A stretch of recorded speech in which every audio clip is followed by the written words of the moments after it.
Hi good morning. അപ്പോൾ നമ്മുടെ വീട്ടിൽ നല്ല തൊലി കറുത്തു തുടങ്ങിയ ഏത്തപ്പഴം ഉണ്ടെങ്കിൽ ആ ഏത്തപ്പഴവും കുറച്ച് ശർക്കരയും കുറച്ച് നെയ്യും മാത്രം ചേർത്തിട്ട് നമുക്ക് ഒരു അടിപൊളി ഹൽവ തയ്യാറാക്കാം. അപ്പോൾ എന്തായാലും തൊലി കറുത്തു തുടങ്ങിയ ഏത്തപ്പഴം നിങ്ങൾ വേസ്റ്റ് ആക്കണ്ട. ഇത് ഏത്തപ്പഴത്തിൽ മാത്രമേ ചെയ്യാൻ പറ്റുള്ളൂ കേട്ടോ. അപ്പോൾ നമുക്ക് നമ്മുടെ ഹൽവ എങ്ങനെയാണ് തയ്യാറാക്കുന്നത് നോക്കാം. നമുക്ക് നമ്മുടെ ഇൻഗ്രീഡിയൻസ് നോക്കാം. ഞാനിപ്പോൾ ഒരു 4 മീഡിയം വലിപ്പമുള്ള ഏത്തപ്പഴം എടുത്തിട്ടുണ്ട്. നന്നായിട്ട് പഴുത്ത തൊലി കറുത്ത ഏത്തപ്പഴമാണ് കേട്ടോ. അത് ചെറുതായിട്ട് റൗണ്ടിൽ കട്ട് ചെയ്ത് വെച്ചിട്ടുണ്ട്. നമുക്ക് അരച്ചെടുക്കാൻ എളുപ്പത്തിലാണ് ഇതുപോലെ റൗണ്ടിൽ കട്ട് ചെയ്ത് വെച്ചിട്ടുള്ളത്. അതിലേക്കായിട്ട് കപ്പ് അളവിൽ പറയുകയാണെങ്കിൽ 2.25 കപ്പ് ശർക്കര, 240 ml കപ്പിൽ 2.25 കപ്പ് ശർക്കര. ഗ്രാം അളവിൽ പറയുകയാണെങ്കിൽ 350 ഗ്രാം ശർക്കര. നല്ല മധുരമുള്ള റെസിപ്പിയാണ്. നിങ്ങൾക്ക് ഇത്ര മധുരം വേണ്ടാന്നുണ്ടെങ്കിൽ 275 ഗ്രാം ശർക്കര എടുത്താലും മതി. അപ്പോൾ ഒരു മീഡിയം മധുരം ഉണ്ടാവുള്ളൂ. നമ്മുടെ പഴത്തിൻ്റെ മധുരം അനുസരിച്ച് ശർക്കരയുടെ അളവിൽ വ്യത്യാസം വരുത്തുക. പിന്നെ വേണ്ടത് നെയ്യാണ്. ഒരു 3.5 മുതൽ 4 ടേബിൾ സ്പൂൺ വരെ നെയ്യ് ചേർക്കാം. അപ്പോൾ ആദ്യം നമുക്ക് ഈ പഴം ഒന്ന് അരച്ചെടുക്കണം. അതുപോലെ ശർക്കര മെൽറ്റ് ചെയ്തെടുക്കണം. ശർക്കര മെൽറ്റ് ചെയ്തെടുക്കുമ്പോൾ ഒരുപാട് വെള്ളം ചേർക്കണ്ട. ഞാനിപ്പോൾ ഈ ഒരു ശർക്കര 1/4 കപ്പ് വെള്ളത്തിലാണ് മെൽറ്റ് ചെയ്തെടുക്കാൻ പോകുന്നത്. അപ്പോൾ ഞാൻ 1/4 കപ്പ് വെള്ളത്തിൽ ശർക്കരയും മെൽറ്റ് ചെയ്തെടുക്കട്ടെ, പഴവും അരച്ചെടുക്കട്ടെ. പഴം അരച്ചെടുക്കുമ്പോൾ വെള്ളം ചേർക്കാതെ അരച്ചെടുക്കാം കേട്ടോ. ഇത് രണ്ടും ചെയ്തിട്ട് നമുക്ക് ബാക്കിയുള്ള കാര്യങ്ങൾ ചെയ്യാം. അപ്പോൾ ഞാനിപ്പോൾ ഇതാ നമ്മുടെ പഴം നന്നായിട്ട് അരച്ചെടുത്തിട്ടുണ്ട്. ഒട്ടും പഴത്തിൻ്റെ പീസുകളില്ലാതെ നന്നായിട്ട് അരച്ചെടുക്കാം കേട്ടോ. നമ്മൾ കുറച്ച് സമയം എടുത്ത് അരച്ചിട്ടുണ്ടെങ്കിൽ നന്നായിട്ട് പഴം അരഞ്ഞ് കിട്ടും. ശർക്കരയും മെൽറ്റായി തുടങ്ങി. ഇനി നമുക്കൊരു പാൻ വയ്ക്കാം. നോൺ സ്റ്റിക്ക് പാനാണ് ഈ ഒരു ഹൽവ ഉണ്ടാക്കാൻ എപ്പോഴും നല്ലത്. അതിന് മുന്നേ ആയിട്ട് നമ്മൾ ഏത് ബൗളിലാണോ നമ്മൾ ഹൽവ സെറ്റ് ചെയ്യുന്നത്, അല്ലെങ്കിൽ പ്ലേറ്റിലാണോ ഹൽവ സെറ്റ് ചെയ്യുന്നത്, അതിൽ നെയ്യൊക്കെ തടവി കാഷ്നട്ട് ഇടുന്നുണ്ടെങ്കിൽ കാഷ്നട്ടൊക്കെ ഇട്ടിട്ട് സെറ്റ് ചെയ്ത് വെക്കുക. അതൊക്കെ റെഡിയാക്കിയിട്ട് വേണം നമ്മൾ ഈ ഒരു ഹൽവ റെഡിയാക്കാനായിട്ട്. പിന്നെ നമുക്ക് പാൻ വയ്ക്കാം. അപ്പോൾ നമ്മുടെ പഴം അരച്ചത് ഞാനൊരു പാനിലേക്ക് മാറ്റിയിട്ടുണ്ട്. ഫ്ലെയിം ഓൺ ചെയ്തിട്ടില്ല. ഇതിലേക്ക് നമുക്ക് ശർക്കര പാനിയും കൂടി ചേർക്കാം. അതിന് ശേഷം മിക്സ് ചെയ്തിട്ട് നമുക്ക് ഫ്ലെയിം ഓൺ ചെയ്യാം. ഇതൊന്ന് നന്നായിട്ട് ഇളക്കി മിക്സ് ചെയ്യുക. അതിനുശേഷം നമുക്ക് ഫ്ലെയിം ഓൺ ചെയ്ത് കൊടുക്കാം. ആദ്യമേ ഫ്ലെയിം ഓൺ ചെയ്തിട്ടുണ്ടെങ്കിൽ കറക്റ്റ് ആവില്ല, ശർക്കരപ്പാനി വറ്റിപ്പോവും. അതുകൊണ്ടാണ്. ഇനിയിപ്പോൾ ഞാൻ ഇളക്കി കൊടുത്ത് കറക്റ്റ് ചെയ്യട്ടെ. നമ്മുടെ ശർക്കരപ്പാനിയൊക്കെ ഒന്ന് കുക്കായി വരട്ടെ, പഴവും കുക്കായി വരട്ടെ. നമുക്കിത് സ്റ്റൗ ഓൺ ചെയ്ത് മീഡിയം ഫ്ലെയിമിൽ വെച്ച് ഇളക്കി കൊടുത്തുകൊണ്ടിരിക്കാം. അപ്പോൾ നമ്മൾ ഇപ്പോൾ തന്നെ നെയ്യ് കുറച്ചേ ചേർക്കുന്നുള്ളൂ കേട്ടോ, ഒരുപാട് നെയ്യ് ചേർക്കുന്നില്ല.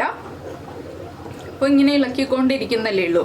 അപ്പോൾ നന്നായിട്ടൊന്ന് തിളച്ച് ബബിൾസ് ഒന്ന് കുറുകി തുടങ്ങുമ്പോഴേ കൂടുതലായിട്ട് നെയ്യ് ചേർക്കേണ്ട ആവശ്യമുള്ളൂ. ഇപ്പോൾ ചെറിയൊരളവിൽ മാത്രം ഒരു 1.25 ടീസ്പൂണൊക്കെ നെയ്യ് ചേർത്താൽ മതി. അപ്പോൾ ഞാൻ കുറച്ച് നെയ്യ് ചേർക്കട്ടെ. 1 ടീസ്പൂൺ മുതൽ 1.25 ടീസ്പൂൺ വരെ നെയ്യ് ചേർത്ത് കൊടുക്കാം. ഞാൻ കുറച്ച് നെയ്യ് ചേർത്തിട്ടുണ്ട്. ഇനി നമുക്ക് ഇളക്കിക്കൊണ്ടിരിക്കാം. അപ്പോൾ ഞാൻ ഓരോ സ്റ്റേജ് ആകുമ്പോൾ കാണിച്ചു തരാം കേട്ടോ. ഇതൊന്ന് കുറുകി വരുന്നതനുസരിച്ച് ഇപ്പോൾ ഹൈ ഫ്ലെയിമിൽ വയ്ക്കാം. കുറച്ച് കഴിയുമ്പോൾ നമുക്ക് ലോ ഫ്ലെയിമിലേക്ക് മാറ്റാം. ഇപ്പോൾ കണ്ടോ, ബബിൾസൊക്കെ വന്ന് പതഞ്ഞ് സൈഡൊക്കെ ഇങ്ങനെ വന്ന് തുടങ്ങി. ഇനി നമുക്കിതിലേക്ക് വീണ്ടും ഒരു ടീസ്പൂൺ നെയ്യ് ചേർത്ത് കൊടുക്കാം. ഇടയ്ക്കിടയ്ക്ക് 1 ടീസ്പൂൺ വീതം നെയ്യ് ചേർത്താൽ മതി കേട്ടോ. ഒരുപാട് നെയ്യ് വേണ്ടെന്ന് ഞാൻ പറഞ്ഞല്ലോ. അപ്പോൾ നിങ്ങൾക്ക് നെയ്യ് അധികം താല്പര്യമില്ല എന്നുണ്ടെങ്കിൽ നെയ്യും വെളിച്ചെണ്ണയും മിക്സ് ചെയ്തിട്ട് ചേർക്കാം കേട്ടോ. പക്ഷെ കൂടുതൽ ടേസ്റ്റ് നെയ്യ് ചേർക്കുമ്പോഴാണ്. അപ്പോൾ ഞാനിനി വീണ്ടും ഇളക്കിക്കൊണ്ടിരിക്കട്ടെ. അടുത്ത സ്റ്റേജ് ആകുമ്പോൾ നമുക്ക് കാണാം. അപ്പോൾ ഞാനിതാ ഒരു 5 മിനിറ്റ് ആയിട്ട് കൈയെടുക്കാതെ ഇളക്കി കൊടുക്കുകയാണ്. വീണ്ടും 1-2 ടീസ്പൂണും കൂടി നെയ്യ് ചേർത്ത് കൊടുത്തു കേട്ടോ. ഈ ഒരു സ്റ്റേജ് ആകുമ്പോൾ നമുക്കിതിലേക്ക് ഏലക്ക പൊടിച്ചത് ചേർത്ത് കൊടുക്കാം. നമ്മുടെ ടേസ്റ്റിനനുസരിച്ച് 1 ടീസ്പൂൺ മുതൽ 1.5 ടീസ്പൂൺ വരെ ഏലക്കപ്പൊടി ചേർത്ത് കൊടുക്കാം. വീണ്ടും കൈയെടുക്കാതെ ഇളക്കി കൊടുക്കുക. ആ ഏലക്കപ്പൊടി നമ്മുടെ ഹൽവയുടെ എല്ലാ ഭാഗത്തേക്കും മിക്സ് ആവണമെങ്കിൽ ഈ ഒരു സ്റ്റേജിൽ ചേർത്ത് കൊടുക്കുക. ലോ ഫ്ലെയിമിലാണ് വെച്ചിരിക്കുന്നത്. വലിയ ബർണറിൽ ലോ ഫ്ലെയിമിൽ, ചെറിയ ബർണറിലല്ല. ഇത് ഒരു 10 മിനിറ്റ് എടുക്കുള്ളൂ കേട്ടോ. പിന്നെ നല്ല ഹാർഡായിട്ടുള്ള ഹൽവ എന്നായിരിക്കില്ല, നല്ല സോഫ്റ്റാണ്. അപ്പോൾ നിങ്ങൾക്ക് ഹാർഡായിട്ടുള്ള ഹൽവ വേണം, കുറച്ച് ബലമുള്ള ഹൽവ വേണം എന്നുണ്ടെങ്കിൽ ഒരു 2-2.5 ടേബിൾ സ്പൂൺ കോൺഫ്ലവറും കൂടി നമ്മുടെ വെള്ളത്തിൽ മിക്സ് ചെയ്തിട്ട് ആദ്യം ഏത്തപ്പഴത്തിൽ ഒന്ന് മിക്സ് ചെയ്ത് അതൊന്ന് കുക്ക് ചെയ്തെടുത്തിട്ട്, ആ കോൺഫ്ലവർ ഒന്ന് കുക്കായി വരുന്നത് വരെ കുക്ക് ചെയ്തെടുത്തിട്ട് ശർക്കരപ്പാനി ചേർക്കുക. അതൊക്കെ കുറേ ടൈം എടുക്കുന്ന പ്രോസസ്സാണ്. അതുകൊണ്ടാണ് ഞാൻ അങ്ങനെ ചെയ്യാതെ സോഫ്റ്റ് ആയിട്ടുള്ള ഹൽവ ആവാൻ വേണ്ടിയിട്ട് ഇതുപോലെ ചെയ്ത് കാണിക്കുന്നത്.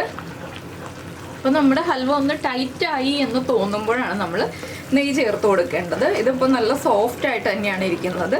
ഈ ഹൽവ നമുക്ക് സ്പൂണിൽ കോരി കഴിക്കാനും നല്ല ടേസ്റ്റാണ്. അതുപോലെ തന്നെ നമുക്ക് കട്ട് ചെയ്തെടുത്ത് കഴിക്കാനും നല്ല സോഫ്റ്റാണ്. അപ്പോൾ ഇനി പാനിൽ നിന്ന് വിട്ട് വരുന്നൊരു ഭാഗമുണ്ട് ഹൽവയുടെ, അതുവരെ നമ്മൾ ഇളക്കി കൊടുക്കുക. സൈഡിൽ നിന്നൊക്കെ നന്നായിട്ട് വിട്ട് വരുന്നൊരു പാകമുണ്ട്, അതുവരെ ഇളക്കി കൊടുക്കുക. വീണ്ടും ഞാൻ കുറച്ച് നെയ്യ് ചേർത്ത് കൊടുക്കുകയാണ്. ഇടയ്ക്കിടയ്ക്കൊന്ന് നെയ്യ് ചേർത്ത് കൊടുക്കാം. പിന്നെ ഞാൻ പറഞ്ഞല്ലോ, നിങ്ങൾക്ക് ഇത്രയും നെയ്യ് താല്പര്യമില്ല എന്നുണ്ടെങ്കിൽ നെയ്യ് ഇത്രയും ചേർക്കേണ്ട ആവശ്യമില്ല. 2 ടേബിൾ സ്പൂൺ നെയ്യ് ചേർത്തിട്ടും ഈ ഒരു ഹൽവ ഉണ്ടാക്കാം, 4 ടേബിൾ സ്പൂൺ നെയ്യ് ചേർത്തിട്ടും ഈ ഒരു ഹൽവ ഉണ്ടാക്കാം. അപ്പോൾ പിന്നെ ഡാർക്ക് കളർ ശർക്കര കിട്ടുകയാണെങ്കിൽ അതാണ് കേട്ടോ കൂടുതൽ ഭംഗി നമ്മുടെ ഹൽവയ്ക്ക്. എപ്പോഴും നമ്മൾ ശർക്കര ചേർത്ത് ഹൽവ ഉണ്ടാക്കുമ്പോൾ ഡാർക്ക് കളർ ശർക്കര ചേർക്കുക. എൻ്റെ കയ്യിൽ കിട്ടിയ ശർക്കര കുറച്ച് ലൈറ്റ് ആയിരുന്നു, എനിക്ക് ഡാർക്ക് കളർ ശർക്കര കിട്ടിയില്ല. അപ്പോൾ നമ്മുടെ ഹൽവ കാണാൻ കൂടുതൽ നല്ല ഭംഗി ഉണ്ടാവും ആ ഡാർക്ക് കളർ ശർക്കര വരുമ്പോൾ. അപ്പോൾ ഞാൻ വീണ്ടും ഇളക്കട്ടെ. നമ്മുടെ പാനിൽ നിന്ന് വിട്ട് വരുന്ന പാകമാകുമ്പോൾ ഞാൻ കാണിച്ചു തരാം കേട്ടോ. അപ്പോൾ നമ്മുടെ ഹൽവ പാനിൽ നിന്ന് വിട്ട് വന്നു തുടങ്ങിയത് കണ്ടോ, നമ്മൾ ഇളക്കുമ്പോൾ ആ ഷേപ്പിൽ തന്നെ വിട്ട് വരുന്നുണ്ട്. ഇത്രയും മതി. ഇനി നമുക്കിത് ഓഫ് ചെയ്യാം. ഇനി നമ്മൾ റെഡിയാക്കി വെച്ചിരിക്കുന്ന ബൗളിലേക്ക് മാറ്റാം. വേഗം തന്നെ മാറ്റണം കേട്ടോ, ചൂടോടുകൂടി മാറ്റണം. അപ്പോൾ ഞാനിത് മാറ്റിയിട്ട് എങ്ങനെയാണ് സെറ്റ് ചെയ്യുന്നതെന്ന് പറയാം. അപ്പോൾ ഞാൻ ഈ ഒരു ബൗളിലേക്കാണ് നമ്മുടെ ഹൽവ സെറ്റ് ചെയ്യുന്നത്. ഹൽവ ആദ്യം ഒഴിച്ചു കൊടുക്കാം. ചൂടോടുകൂടി തന്നെ ചെയ്യാം കേട്ടോ, ഇത് ചൂട് മാറിയിട്ട് ചെയ്യുന്ന കാര്യമല്ല, ചൂടോടുകൂടി ചെയ്യേണ്ട കാര്യമാണ്. ഇനി നമുക്കിത് സൈഡിലൊക്കെ ഒന്ന് ഫില്ല് ചെയ്തതിന് ശേഷം ഒരു പരന്ന പാത്രം ഉണ്ടല്ലോ, നമ്മുടെ വീട്ടിൽ ചെറിയ പരന്ന പാത്രം ഉണ്ടെങ്കിൽ പരന്ന പാത്രത്തിന്റെ അടിഭാഗത്ത് നെയ്യ് തടവി കൊടുക്കുക, അല്ലെങ്കിൽ ഒരു സ്പൂണിന്റെ അടിഭാഗത്ത് നെയ്യ് തടവി കൊടുക്കുക. ഞാനിപ്പോൾ ഇതുപോലൊരു പാത്രത്തിന്റെ അടിഭാഗത്ത് നെയ്യ് തടവിയിട്ടുണ്ട്. ഇത് വെച്ചിട്ട് നമുക്കിനി ലെവൽ ചെയ്തെടുക്കാം. അപ്പോഴേ കറക്റ്റായിട്ട് നമുക്ക് ലെവൽ ചെയ്തെടുക്കാൻ പറ്റുള്ളൂ, അല്ലെങ്കിൽ വേഗം ഹൽവ സെറ്റായി പോവും. അതുകൊണ്ടാണ്. അപ്പോൾ നമ്മൾ ഹൽവ സെറ്റ് ചെയ്ത് വെച്ചിട്ടുണ്ട്. ഇനി ഇത് ചൂട് കംപ്ലീറ്റ് മാറിയിട്ട് ഒരു 3-4 മണിക്കൂർ കഴിഞ്ഞിട്ട് നമുക്കിത് കട്ട് ചെയ്തെടുക്കാം. അപ്പോൾ 3-4 മണിക്കൂർ നമുക്ക് ഇതുപോലെ തന്നെ വെക്കാം. മുകൾ ഭാഗത്ത് എയർ പോകാൻ പാകത്തിന് നല്ല നെറ്റ് പോലെയുള്ള ഏതെങ്കിലും അടപ്പ് വെച്ച് അടയ്ക്കുക, ഇല്ലെങ്കിൽ ഹോൾസ് ഉള്ള പാത്രങ്ങൾ വെച്ചിട്ട് അടച്ച് സേഫായിട്ട് വെക്കുക. അപ്പോൾ നമുക്ക് 4 മണിക്കൂർ കഴിഞ്ഞിട്ട് കട്ട് ചെയ്യാം. അപ്പോൾ നമ്മുടെ ഹൽവ സെറ്റായി. ഞാൻ 4 മണിക്കൂർ എന്ന് പറഞ്ഞിട്ട് ഞാൻ ഓവർനൈറ്റ് വെച്ചു കേട്ടോ. ഇനി നമുക്കിത് ഡീമോൾഡ് ചെയ്തെടുക്കാം. ഡീമോൾഡ് ചെയ്തെടുക്കുമ്പോൾ പതുക്കെ ഹൽവ നമ്മുടെ പ്ലേറ്റിലേക്ക് വരുള്ളൂ കേട്ടോ. എന്താണെന്ന് വെച്ചിട്ടുണ്ടെങ്കിൽ നല്ല സോഫ്റ്റ് ഹൽവയാണ്, നമ്മൾ തട്ടിക്കൊട്ടിയൊന്നും എടുക്കണ്ട, പതുക്കെ ഡീമോൾഡ് ചെയ്തെടുക്കുക, ഇളക്കിയൊന്നും എടുക്കണ്ട, നമ്മൾ പതുക്കെ ഒരു പ്ലേറ്റിലേക്ക് കമഴ്ത്തി എടുക്കുക. അപ്പോൾ ഹൽവ തനിയെ പ്ലേറ്റിലേക്ക് വീണോളൂ, നമ്മൾ ഒന്നും ചെയ്യണ്ട കേട്ടോ. അപ്പോൾ ഞാൻ ഡീമോൾഡ് ചെയ്തിട്ട് കാണിച്ചു തരാം. അപ്പോൾ നമ്മുടെ ഹൽവയൊക്കെ കട്ട് ചെയ്ത് പീസാക്കി വെച്ചിട്ടുണ്ട്. അപ്പോൾ ഞാൻ പറഞ്ഞല്ലോ, വളരെ സോഫ്റ്റ് ആയിട്ടുള്ള ഹൽവയാണ്, സ്പൂണിൽ കോരി കഴിക്കാവുന്ന അത്രയും സോഫ്റ്റാണ്. അപ്പോൾ ഇതുപോലെ വലിയ പീസുകളായിട്ടാണ് കേട്ടോ കട്ട് ചെയ്തിട്ടുള്ളത്. ഞാൻ കുറച്ച് തിന്നായിട്ടുള്ള ലെയറായിട്ടാണല്ലോ സെറ്റ് ചെയ്തത്. നിങ്ങൾ സെറ്റ് ചെയ്യുമ്പോൾ തിക്കായിട്ടോ തിന്നായിട്ടോ നിങ്ങൾക്ക് ഇഷ്ടമുള്ള രീതിയിൽ സെറ്റ് ചെയ്യാം. അപ്പോൾ എല്ലാവരും വീട്ടിൽ പഴം തൊലി കറുത്ത് നന്നായിട്ട് പഴുത്ത പഴം ഉണ്ടെങ്കിൽ ഉറപ്പായിട്ടും ട്രൈ ചെയ്യൂ, എല്ലാവർക്കും നന്നായിട്ട് ഇഷ്ടപ്പെടും. ഒരുപാട് സമയമൊന്നുമില്ല, ഒരു 10 മിനിറ്റ് കൊണ്ട് ഹൽവ റെഡിയാക്കാം. അപ്പോൾ ട്രൈ ചെയ്തിട്ട് ഫീഡ്ബാക്കൊക്കെ അറിയിക്കുക. അതുപോലെ തന്നെ നമ്മുടെ ചാനൽ ഇതുവരെ സബ്സ്ക്രൈബ് ചെയ്തിട്ടില്ലെങ്കിൽ സബ്സ്ക്രൈബ് ചെയ്യാൻ മറന്നു പോകരുത് കേട്ടോ. അപ്പോൾ ഞാൻ നിങ്ങൾക്ക് കാണിച്ചു തരാനായിട്ടൊരു ബൗളിലേക്ക് ഒരു പീസ് ഹൽവ എടുത്തിട്ടുണ്ട്. ഇതുപോലെ സ്പൂൺ കൊണ്ട് നമുക്കിങ്ങനെ മുറിച്ച് കഴിക്കാവുന്ന അത്രയും സോഫ്റ്റാണ് നമ്മുടെ ഹൽവ. അപ്പോൾ സ്പൂണിലെടുത്ത് കഴിക്കാനാകുമ്പോൾ കുട്ടികൾക്കൊക്കെ വളരെ ഇഷ്ടമാവില്ലേ. അപ്പോൾ എന്തായാലും എല്ലാവരും ട്രൈ ചെയ്തിട്ട് കമൻറ്റ് ചെയ്യാൻ മറക്കരുത് കേട്ടോ. വളരെ ഈസി അല്ലേ, 10 മിനിറ്റ് അല്ലേ ഉള്ളൂ. അപ്പോൾ എല്ലാവരും ട്രൈ ചെയ്യുക. നമുക്ക് നമ്മുടെ അടുത്ത റെസിപ്പിയുമായിട്ട് അടുത്ത ദിവസം വീണ്ടും കാണാം.